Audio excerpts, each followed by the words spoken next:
Pada kesempatan kali ini ada 3 faktor yang ingin saya tanyakan, Mbah. Iya. Apa sih, Mbah, penjelasan dari 1 petilasan leluhur, 2 punden leluhur, dan yang ketiga makam leluhur? Dari 3 faktor itu yang saya kurang pahami itu adalah petilasan leluhur, Mbah. Mohon jenengan jelaskan, Mbah. Yang dimaksud petilasan itu tilas yang bagaimana? Sedangkan kita berjalan saja kan juga ada tilasnya, tuh, Mbah. Kalau kita bicara tentang petilasan, kita akan lebih mengenakan lagi tentang pengembaraan. Nggih. Sehingga adanya petilasan tentu ada pengembaraan. Misalkan kita contohkan kepada Raja Malawapati Prabu Anglingdarma. Banyak sekali peninggalan-peninggalan dan petilasan yang mana ditinggalkan oleh Sinun Prabu Anglingdarma. Nggih. Salah satu contoh peninggalan atau petilasan yang ada di Kota Tulungagung di Desa Mirigambar.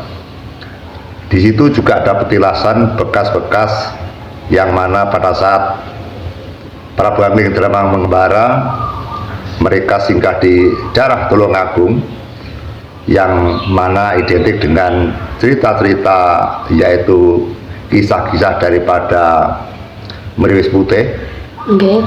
Dan ada kisah-kisah Raja Rasaksa yang ada di situ, yang mana Prabu Anglingdarma dihalang-halangkan, diganggu oleh sosok-sosok yang bersifat raksasa. Nggih. Setelah Prabu Anglingdarma mengembara di Tulungagung, mereka melanjutkan lagi ke Bojonegoro, dan banyak lagi petilasan-petilasan yang ada di Bojonegoro, petilasan-petilasan yang ada di Kota Bojonegoro, termasuk di daerah Kota Kediri. Nggih.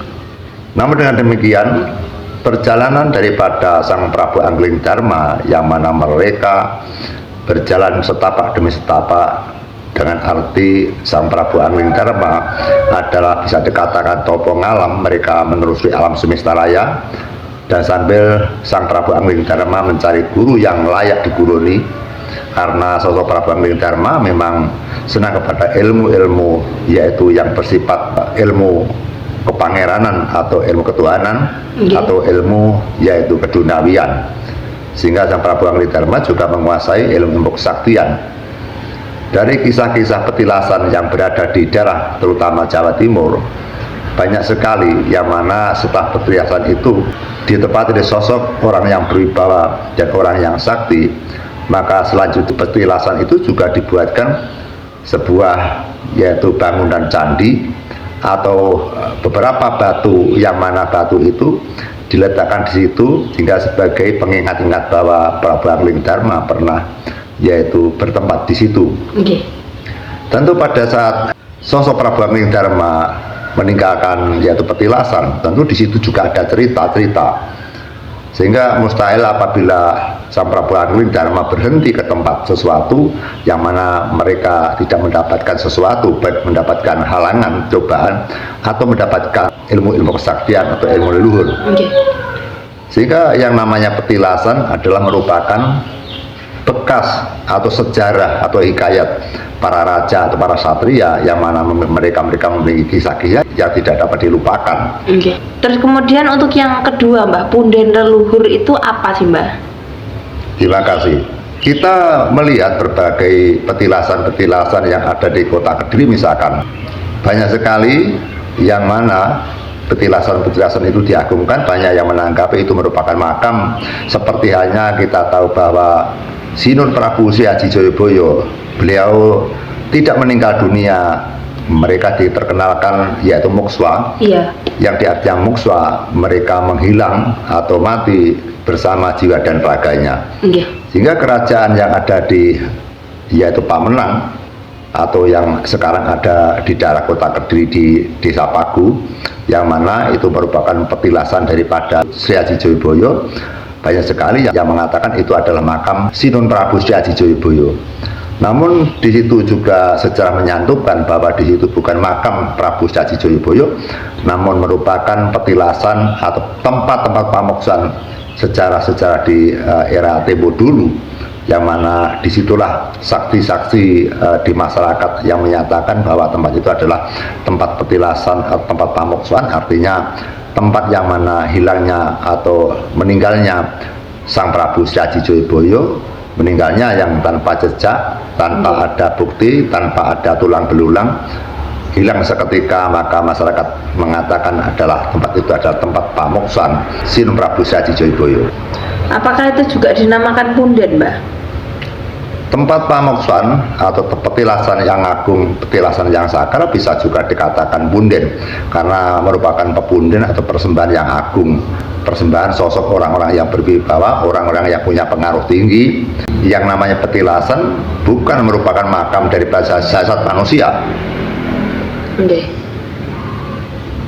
Namun apabila punden adalah merupakan makam seseorang yang mana mereka diagungkan pada saat era itu, mereka sebagai pengarep atau sebagai pemuka atau kepala atau mungkin sebagai tokoh-tokoh yang besar, sehingga tokoh-tokoh yang besar itu apabila mereka meninggal maka tempat itu dianggap punden, artinya merupakan pepunden.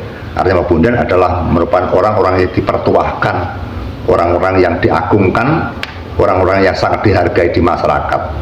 Ini merupakan pepunden. Pepunden artinya sesepuh atau petuah atau seorang tokoh yang diagungkan atau merupakan tuan, atau orang yang dituankan, orang yang benar-benar dikagumi. Maka apabila mereka telah meninggal, maka pemakaman itu dikatakan pepunden.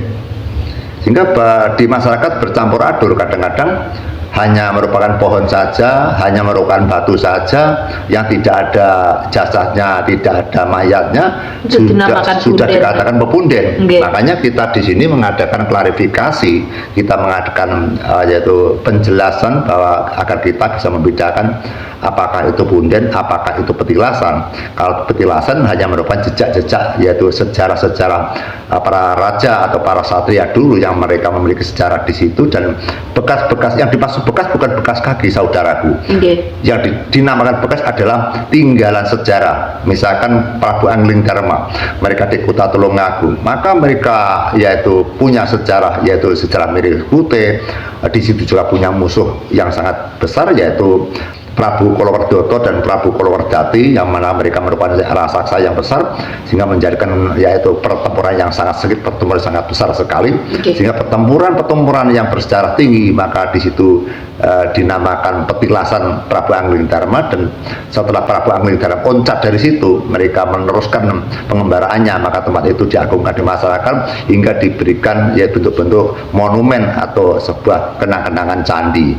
Ya, candi itu merupakan peninggalan dari bekas-bekas para leluhur yang memiliki sejarah di situ, sehingga candi yang di situ bukan bikinan Prabu Angling Darma, tapi setelah Prabu Angling Darma meneruskan lagi sebagai tokoh yang pengembara, jarak berapa ratus tahun atau berapa puluh tahun tempat itu dijadikan yaitu tempat-tempat persembahan atau tempat-tempat kenangan yang berupa candi dan lain-lainnya.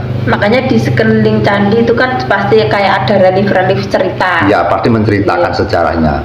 Juga di dalam candi Miri Gambar itu kan ceritanya kan tidak hanya satu tema Prabu Angling Darma, banyak sekali yang direlipkan di situ gitu.